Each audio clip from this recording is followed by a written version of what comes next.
सांवरिया online zone में आपका स्वागत है।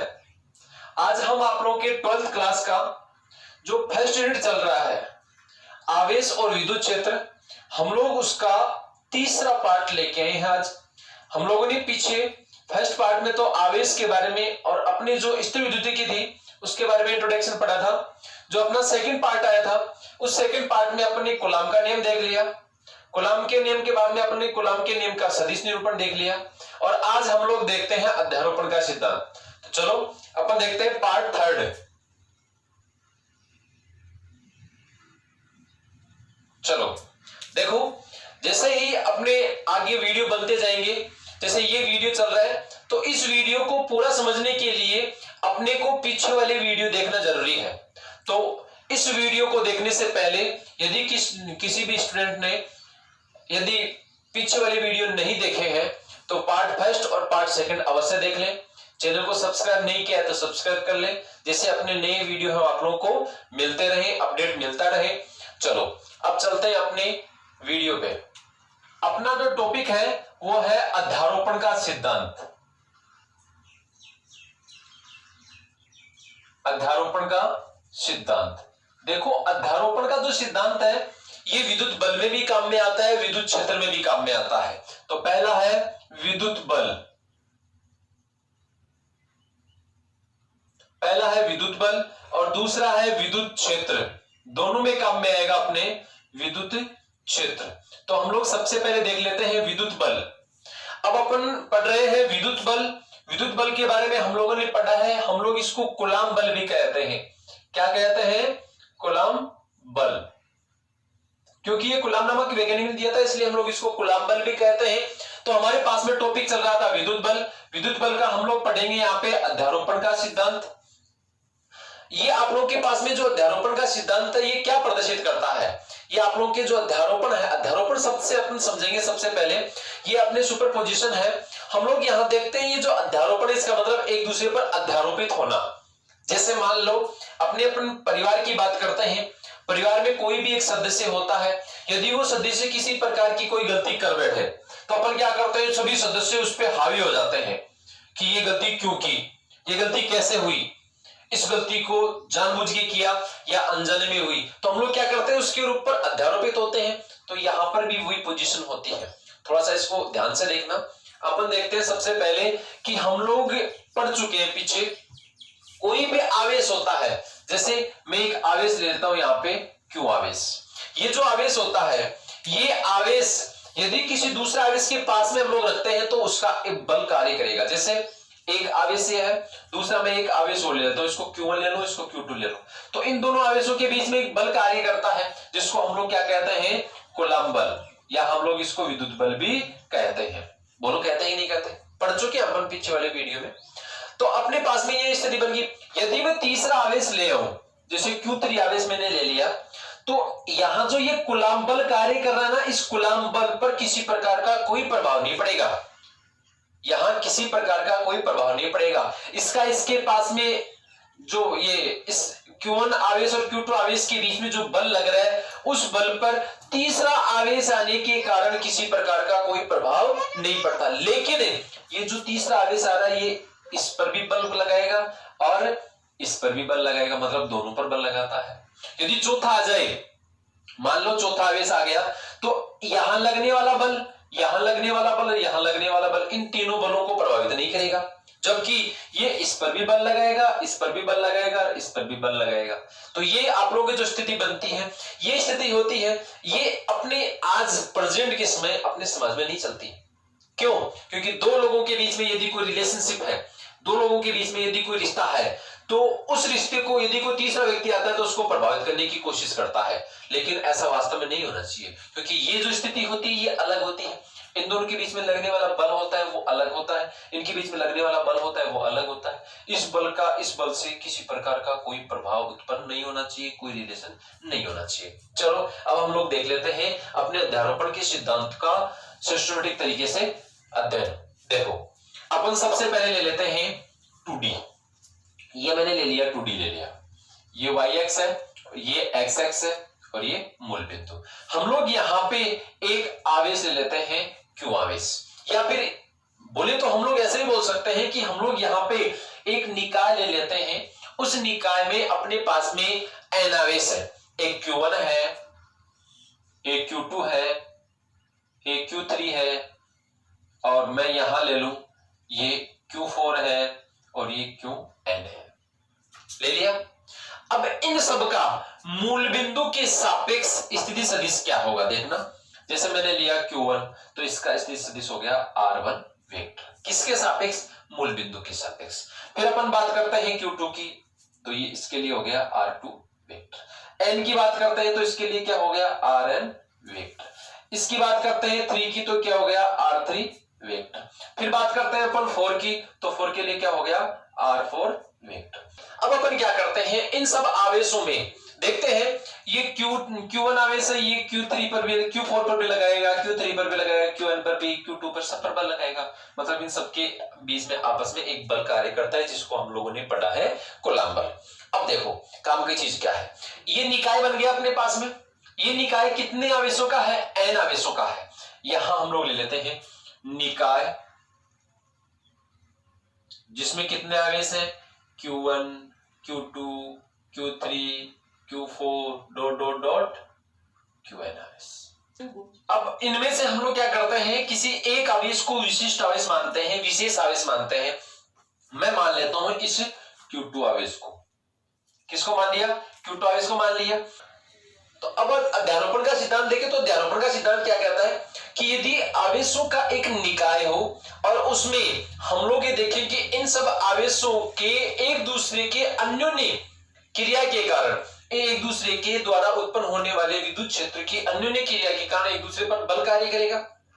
जो बल कार्य करता है वो बल क्या कर, सभी बलों का सदिश योग इस निकाय में किसी एक आवेश पर, जिसको विशिष्ट आवेश मान रहे हैं, उस विशिष्ट आवेश पर लगने वाले परिणामी बल के बराबर होगा। तो मैं यहां देख लेता हूं, देखो यहां आप लोग के पास में परिणामी बल है F2 वेक्टर, क्योंकि इस पे जो कुल बल लगेगा वो F2 वेक्टर ले लेता हूं मैं। अब देखना यहां पे ये जो स्थिति बन गई, अब हम लोग यहां देखेंगे सबसे पहले इस Q1 आवेश के द्वारा इस पर लगने वाला बल, 2 के सापेक्ष 1 के द्वारा लगने वाला बल देख रहे हैं, तो हम अपने पास में क्या आ गया? F21 vector. क्लियर? फिर अपन बात कर लेते हैं 3 की, तो 3 के द्वारा इस पर लगने वाला जो बल है उस बल की बात करेंगे तो अपने पास में F23 वेक्टर हो गया। फिर बात करते हैं Q2 के द्वारा, ये Q4 के द्वारा। फिर अपन बात करते हैं Q4 के द्वारा, तो Q4 के द्वारा लगने वाला जो बल होगा वो क्या होगा? F24 vector. फिर N के द्वारा, तो N के द्वारा लगने वाला बल होगा, उसको मैं यहां प्रदर्शित कर रहा हूं, कौन सा होगा वो? F2N vector. इस प्रकार से आप लोगों के पास में बल कार्य कर रहे हैं। देखो यहाँ पे किस प्रकार से बल लग रहे हैं। यहां जो आप लोगों के पास में Q1 आवेश है, Q1 आवेश के द्वारा जो लगने वाला बल होगा F21 वेक्टर। Q3 के द्वारा जो लगने वाला बल होगा वो कौन सा होगा? F23 vector. फिर Q4 के द्वारा लगने वाला बल कौन सा होगा? F24 vector. Qn के द्वारा लगने वाला बल कौन सा होगा? F2N vector. इस प्रकार से आप लोगों के पास में बल कार्य कर रहे हैं। तो लगने वाले F24 vector, F21 vector, F23 vector, F2N vector, इन सभी चारों का ये जो आप लोग के पास में है F21 vector plus F23 vector plus F24 vector plus, ऐसे आप लोग डॉट डॉट आगे चलते जाओगे, ये स्थिति बन गई।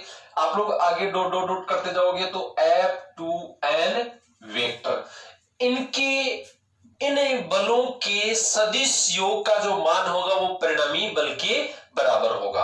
अब देखो अपने पास में ये हो गया अध्यारोपण के सिद्धांत से। किससे आया ये आया अध्यारोपण के सिद्धांतानुसार।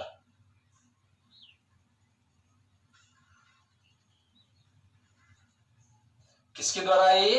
अध्यारोपण के सिद्धांतानुसार। अब आगे देखो, इसको अपन देखते हैं समीकरण नंबर 1। फिर अपने पास में F21 वेक्टर का मान आना चाहिए, तो F21 वेक्टर का मान क्या आएगा? वही हम लोग कूलम्ब के बल के नियम से पढ़ेंगे। यहां देखो F21 जो है ये किस आवेश के द्वारा उत्पन्न हो रहा है? Q1 आवेश के द्वारा। तो मैं यहां आप लोग चाहो तो डिटेल से लिख दूं, जिससे आप लोग के नोट्स बनाने में दिक्कत ना हो। मैं यहां इसको डिटेल से लिख देता हूं। मैं यहां लिखूंगा Q1 आवेश के द्वारा Q2 आवेश पर लगने वाला बल, लगने वाला बल। यहां ये क्या है, ये है आप लोगों के पास में विशेष आवेश।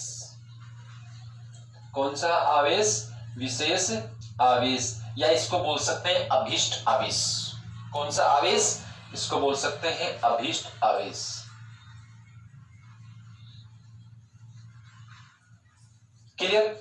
इसके द्वारा जो आप लोग Q1 आवेश के द्वारा, Q1 आवेश के द्वारा Q2 आवेश पर जो लगने वाला बल होगा वो कौन सा होगा, F21 वेक्टर। ये रहा F21 वेक्टर, बोलो है कि नहीं, यही आ गया। यहाँ पे देखो ये किन किन के मध्य लग रहा है, मैं यहां ले लेता हूं 1/4 पाई एप्सिलॉन नॉट, क्योंकि हम लोगों ने यहाँ पे किसी प्रकार का माध्यम का जिक्र किया नहीं किया ना, तो यहां मैं ले रहा हूं निर्वात। क्या मान रहे हैं, निर्वात लेके। ये जो ये आप लोग के जो निकाय है ये कहां स्थित है, निर्वात में स्थित है, तो मैंने ले लिया यहाँ पे एप्सिलॉन नॉट। ये आ गया आप लोगों के पास में Q1 और Q2, दो आवेशों के मध्य लग रहे हैं। फिर इन दोनों आवेशों के बीच की अपन जो स्थिति सदिश देखते हैं यहाँ पे, ये स्थिति सदिश क्या होगा, ये स्थिति सदिश होगा आप लोगों के पास में R, मैं यहां लिख दूं R21 वेक्टर, तो ये हो गया R21 वेक्टर। इसका मोड लेके स्क्वायर ले सकता हूं या वैसे भी स्क्वायर ले सकता हूं, एक ही बात है। ये हो गया आप लोग के पास में R21 के। बोलो कोई दिक्कत हो तो, यहां तक कोई दिक्कत समझ में आ रहा है। चलो आगे चलते हैं, फिर अपन आगे बात करते हैं। तो आप लोग के पास में Q3 आवेश के द्वारा, Q3 आवेश के द्वारा Q2 आवेश पर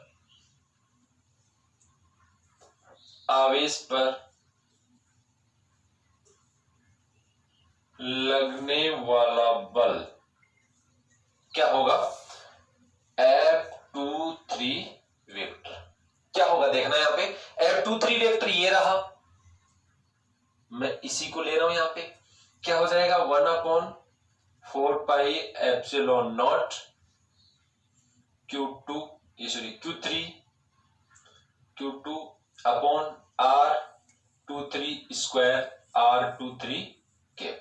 देखो मैंने Q3 को पहले क्यों लिखा, क्योंकि हम एक सीक्वेंस में चलेंगे। ऐसे कोई ये नहीं है कि ये Q3 पहले लिखा जाए या Q2 बाद में लिखा जाए, ऐसा कोई कुछ भी नहीं है। अपन एक सीक्वेंस ले रहे हैं कि Q2 को एक जगह रख ले, जैसे आप लोगों को पता चल जाए कि हम लोग Q1 चेंज किया, फिर Q3 लिया, Q4 लिया, Q5 लिया। लेकिन यहाँ एक चीज जरूर देखनी है, Q1 Q2 आ गया, यहां देखो Q2 नहीं है ना, इसका मतलब, इसका क्या मतलब है, आप क्या समझते हो इससे, इससे अपने को ये चीज समझ में आती है कि स्वयं आवेश खुद पर बल नहीं लगा था, इसलिए यहां पे कभी भी सेम चीज नहीं है। ये अपने आगे लेंगे, जो अपने वहां जो सिग्मा लेते हैं, समीशन लेते हैं, इनका योग करेंगे, उस समय आप लोग की चीज समझ में आएगी। जहां आई और जे लेंगे हम लोग, वहां जरूरी है ये चीजें, इसलिए मैंने पहले बता दी। अब अपने पास में है Q4 आवेश, तो Q4 आवेश के कारण Q2 आवेश पे जो लगने वाला बल होगा वो कौन सा होगा, F24 वेक्टर। मैं इसको यहां ले लेता हूं, मैं यहां सबसे पहले लिख दूं Q4 आवेश के कारण, आवेश के कारण Q2, इसको हम लोगों ने विशेष आवेश मानना है, तो मैं यहां लिख लूं विशेष आवेश पर लगने वाला बल क्या होगा, कौन सा बल होगा देखना यहां पे, F24 वेक्टर। कौन सा बल होगा, F24 वेक्टर। क्या हो जाएगा ये 1/4 pi epsilon not Q4 Q2 upon R24 square और R24 कैप। हो गया यहां तक। अपने पास में समीकरण आया था फर्स्ट, मैं इसको समीकरण 2 दे दूं, इसको 3 दे दूं और इसको 4 दे दूं। बोलो बच्चों कोई दिक्कत है किसी को, समझ में आ रहा है बिल्कुल। ये चीज जो है आप लोगों के पास में, इसी के अनुसार मैं यहां एक और लिख रहा हूं, Q1 आवेश के कारण या Q1 आवेश के द्वारा Q2 आवेश पर लगने वाला बल कौन सा होगा, ये रहा। ये बल कहां जाएगा आप लोगों के, यहां जाएगा। कौन सा होगा, F2n vector equal 1/4 pi epsilon not ये Qn Q2 upon R2n square R2n के। ये चीजें आप लोग के डॉट डॉट डॉट डॉट करके मैं दर्शा दूं, ये चीज यहां आ गई। क्लियर। ऐसे आप लोग जैसे यहाँ Q4 के द्वारा हो गया, Q5 भी लगाएगा, Q6 भी लगाएगा, Q7 भी लगाएगा, ऐसे आप लोगों ने डॉट डॉट Qn तक ले लिया। क्लियर यहां तक। अब ये आप लोग के पास में हो गया इक्वेशन। फिर अब अपन समीकरण 2, समीकरण 3, समीकरण 4, समीकरण 5 इन सब का मान समीकरण किस में रखेंगे, 1 में रखेंगे। तो चाहो तो आप लोग एक बार स्क्रीनशॉट ले लो। क्लियर।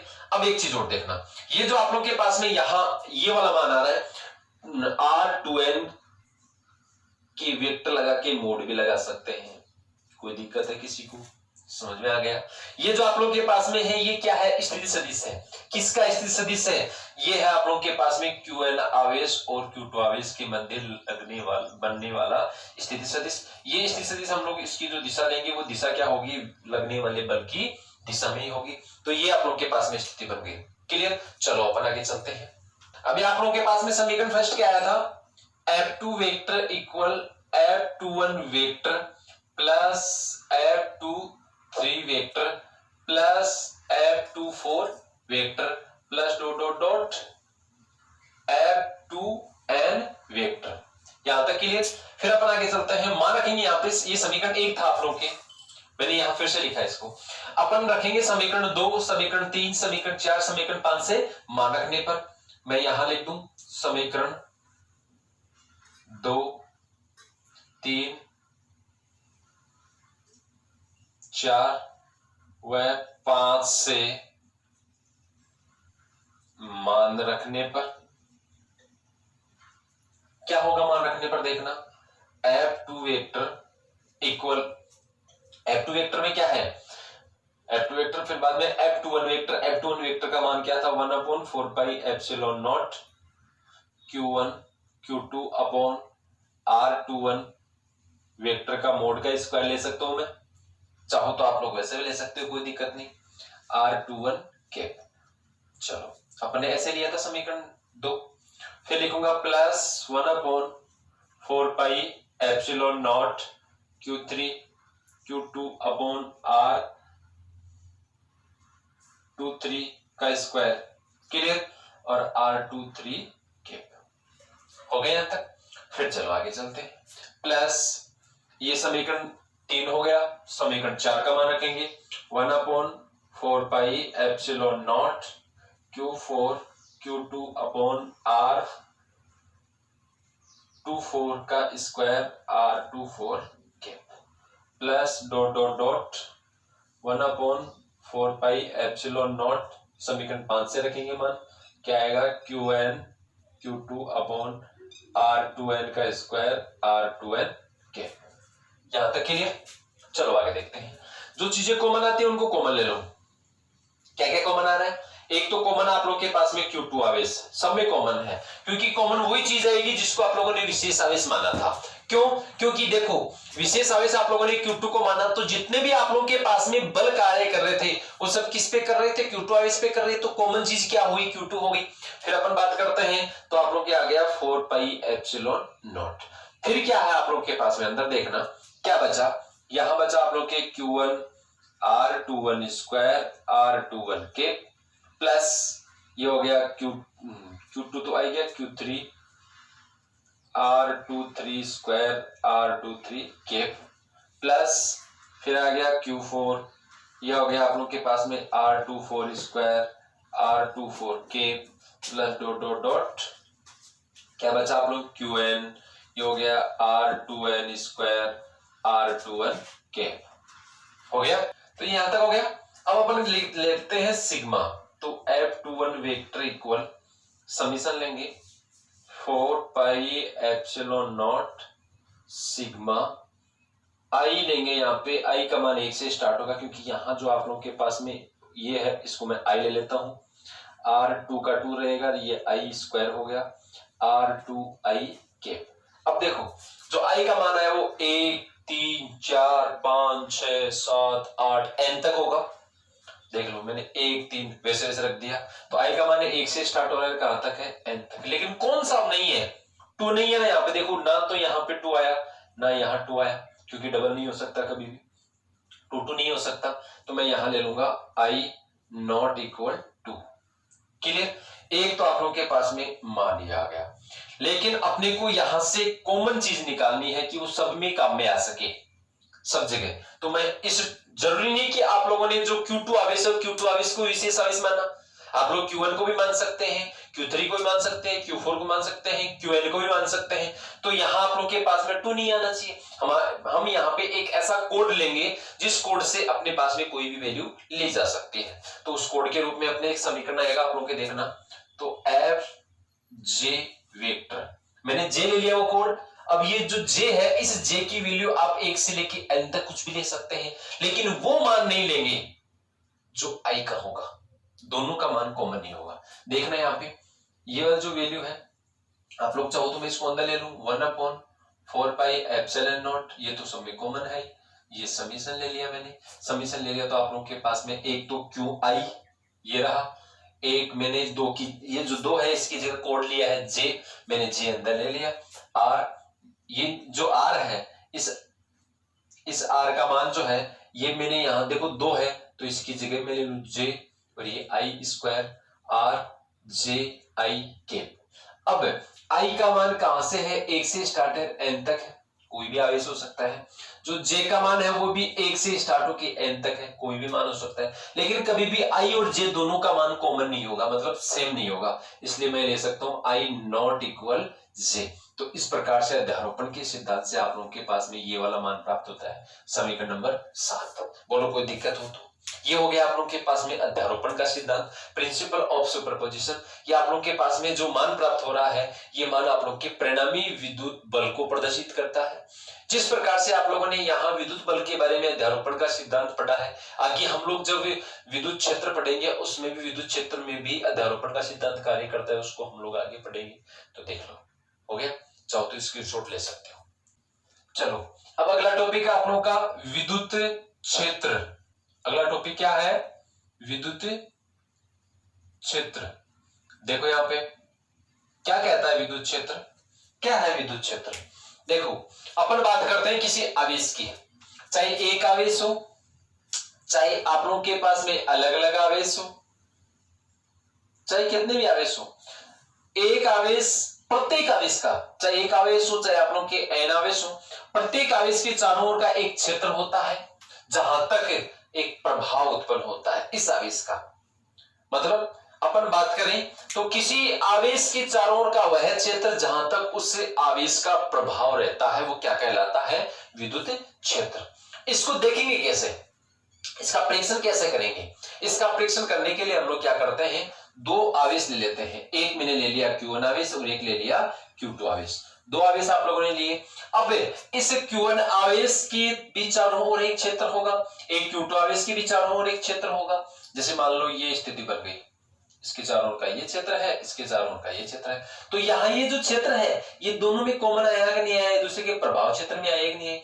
तो इनके यहाँ क्या होती है, दोनों आवेशों के विद्युत क्षेत्रों में अन्योन्य क्रिया होती है और अन्योन्य क्रिया के कारण यहाँ एक बल कार्य करता है जिसको क्या कहते हैं, विद्युत बल। क्लियर। अब 2 आवेश है, दोनों में अन्योन्य क्रिया होती है तो यहाँ बल उत्पन्न होता है। तो इसके परीक्षण के लिए हम लोग क्या करते हैं, सबसे पहले माइकल फैराडे नामक वैज्ञानिक ने ये क्रिया की थी और उन्होंने एक आवेश लिया, इस एक आवेश के विद्युत क्षेत्र में किसी दूसरे आवेश को लाके स्थापित किया तो उन्होंने देखा कि इन दोनों के बीच में एक बल कार्य कर रहा है। ये जो बल था ये विद्युत बल था। तो इन्होंने, माइकल फैराडे नामक वैज्ञानिक ने एक जो पहला आवेश है उस आवेश के चारों ओर का जो क्षेत्र है उस क्षेत्र को इन्होंने इस आवेश का विद्युत क्षेत्र कहा। तो इसको सबसे पहले अपन देख लेते हैं, समझ लेते हैं। कोई भी एक आवेश अपने पास में मान लो XYZ, कोई भी आप लोग के पास में क्यू आवेश है। इस क्यू आवेश का एक क्षेत्र प्रभाव क्षेत्र है। इस प्रभाव क्षेत्र में हम लोग एक दूसरा आवेश लेके आते हैं Q0। क्यू नोट जहां शब्द आता है वहां अपने पास में दिमाग में एक डेफिनेशन बन जाती है परीक्षण आवेश। कौन सा आवेश होगा ये? परीक्षण आवेश। देखो कौन सा होता है परीक्षण आवेश, क्या है ये परीक्षण आवेश? परीक्षण आवेश जो होता है इसकी कुछ विशेषताएं होती है। इसका जो मान होता है वो बहुत ही अल्प होता है,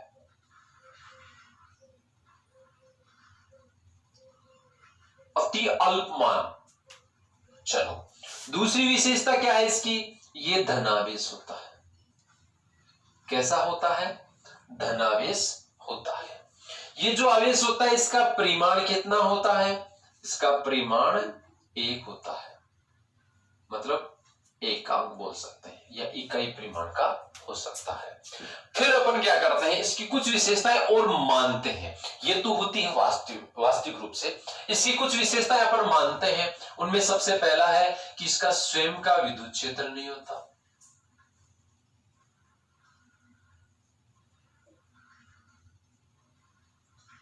स्वयं का विद्युत क्षेत्र नहीं होता। दूसरी विशेषता क्या है इसकी? ये दूसरे पर बल नहीं लगाता, दूसरे आवेश पर बल नहीं लगाता, अपितु दूसरे आवेश के द्वारा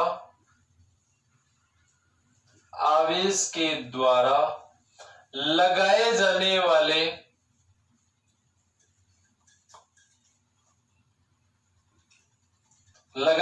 वाले बल का अनुभव करता है। क्या करता है? अनुभव करता है। क्या मैं आप लोगों से जनरल सी चीज पूछूं? सोचना एक बार। अपन इस चीज को भूल जाते हैं एक बार कि परीक्षण आवेश क्या होता है, इसकी विशेषता क्या होती है। अपने एक बार अपने तरीके से सोचने की कोशिश करें कि परीक्षण आवेश है, हम लोग ये मानते हैं कि उसका स्वयं का विद्युत क्षेत्र नहीं होता। क्या ऐसा संभव है? नहीं, कभी भी संभव नहीं है। ये आप लोगों के पास में ये पॉइंट देख लो। क्या ये दूसरे आवेश पे बल नहीं लगाएगा? यदि अनुभव करता है तो बल भी लगाएगा। ये सब चीजें क्या है? काल्पनिक है, हम लोग मानते हैं। इसलिए ये जो आवेश होता है ये आवेश भी क्या है?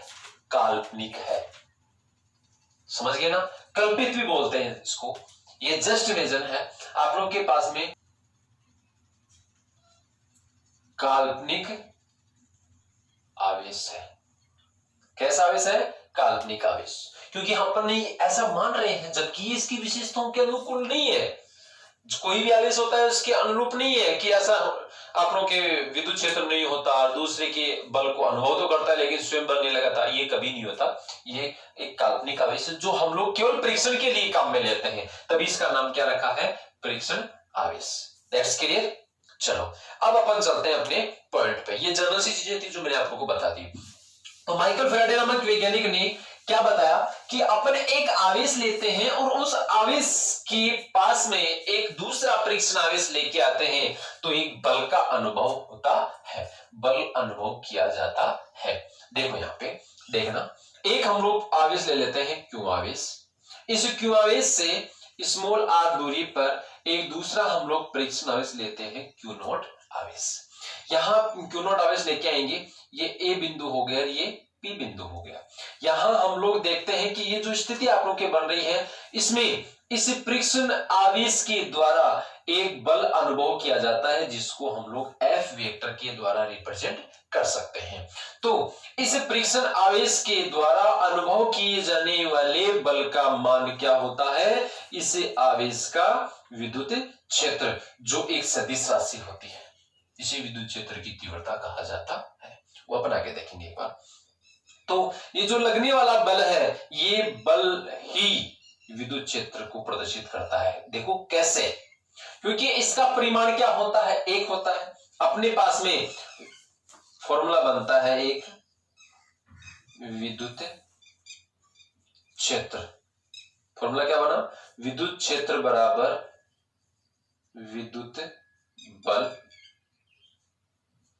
विद्युत क्षेत्र बराबर विद्युत बल बटा परीक्षण आवेश या कोई भी आवेश। मैं यहां ले लेता हूं परीक्षण आवेश। परीक्षण आवेश क्यों लेते हैं? क्योंकि परीक्षण आवेश का परिमाण एक होता है, ये पॉजिटिव होता है। ये स्थिति बन गई। मैं यहां फॉर्मूला लिख रहा हूं, तो ये हो गया E equal F upon Q not. तो एफ इक्वल क्या हो गया, बोलो, E क्यू नॉट। फिर इसका सदिश रूप देखेंगे अपन, क्या देखेंगे, सदिश रूप। तो अपने पास में हो गया E vector equal F vector upon Q not. Clear?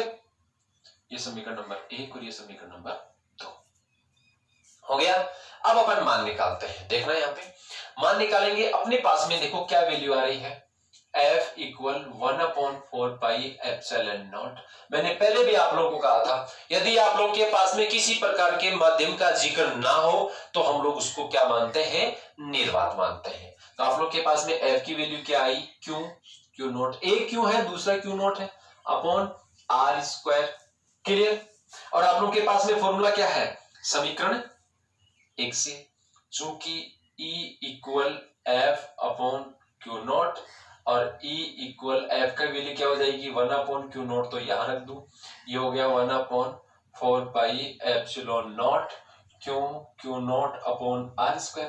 Q not से क्यू नॉट गया, क्या बच गया, Q equal 1/4 pi epsilon not q upon r square हो गया। फिर इसका अपन ले लेंगे सदिश रूप। सदिश रूप क्या होगा, E vector equal 1/4 pi epsilon not q upon r square r cap. इस विद्युत क्षेत्र की दिशा वही दिशा होगी जो विद्युत बल की दिशा होती है। विद्युत बल की जो दिशा होती है वही विद्युत क्षेत्र की दिशा होगी। क्लियर? इस बात का ध्यान रखना आप लोगों को। तो ये हो गया आप लोग के पास में विद्युत क्षेत्र। अब देख लेते हैं इसका मात्रक और इसकी विमाएं। तो हम लोग सबसे पहले देखते हैं इसका मात्रक। देखो मात्रक ज्ञात करने के लिए आप लोगों को पता है E इक्वल एफ अपॉन क्या होता है, क्यू नॉट होता है कि नहीं। एफ का मात्रक है न्यूटन और इसका होता है कूलाम। तो मात्रक क्या हो गया, कूलाम, ये न्यूटन पर कूलाम। अब देख लेते हैं इसकी विमा। क्या देखेंगे, इसकी विमा क्या होगी इसकी। देखो विमा ज्ञात करने के लिए सबसे पहले एफ की विमा आप लोगों को पता होनी चाहिए। एफ की विमा होती है m1 l1 t-2। और फिर क्यू आवेश है, क्यू आवेश की विमा क्या होती है, a1 t1। तो इसकी विमा क्या बन जाएगी, देखना है यहाँ पे, विमा बनेगी आप लोग के m1 l1 t-3 a-1। तो ये बन गया इसका विमीय सूत्र। तो इस प्रकार से आप लोग के पास में विद्युत क्षेत्र आ गया और पीछे आप लोगों ने अध्यारोपण का सिद्धांत पढ़ लिया। आज के लिए इतना ही है। अगले वीडियो में हम लोग पढ़ेंगे ये जो विद्युत क्षेत्र है इसका बिंदुत आवेश के कारण विद्युत क्षेत्र, और आगे आप लोगों के और टॉपिक चलते रहेंगे। तो देखते रहिए सांवरिया ऑनलाइन जोन, जो आप लोग के लिए navy, air force, army, BSF RO, BSF RM 12th class की आप लोग के फिजिक्स और मैथ चल रही है। कोशिश कर रहे हैं 10th क्लास की, लेकिन लॉकडाउन के कारण पॉसिबल नहीं हो पा रहा है। तो हमारे आप लोग की क्लासें यहाँ कंटिन्यू चलती रहती है। डेली कम से कम आप लोगों का डेली एक वीडियो आता है। आप लोग इसको एक बार सब्सक्राइब कर लें और आप लोग के डेली एक वीडियो आप लोग को, चाहे वो आप लोग के फिजिक्स का हो, फिजिक्स का तो वैसे लगभग कंटिन्यू एक वीडियो आ ही रहा है। ऐसा भी होता है कि एक फिजिक्स का डेली आ रहा है, उसके अलावा जो अदर सब्जेक्ट है उनके भी एक या दो वीडियो आ रहे हैं। तो आप लोग के यहाँ काफी बेटर हो चुका है अपनी सांवरिया ऑनलाइन जोन में, और आप लोगों ने बहुत सहयोग किया, बहुत सपोर्ट किया। आप लोग के जो सांवरिया ऑनलाइन जोन है यूट्यूब चैनल है, इसमें आप लोग के लगभग 1400 के समथिंग सब्सक्राइबर हो चुके हैं। आप लोगों ने बहुत सहयोग किया, बहुत एनर्जी देने की कोशिश की हम लोगों को, और बहुत सपोर्ट किया। इसके लिए आप लोगों को धन्यवाद, और देखते रहिए सांवरिया ऑनलाइन। Thank you.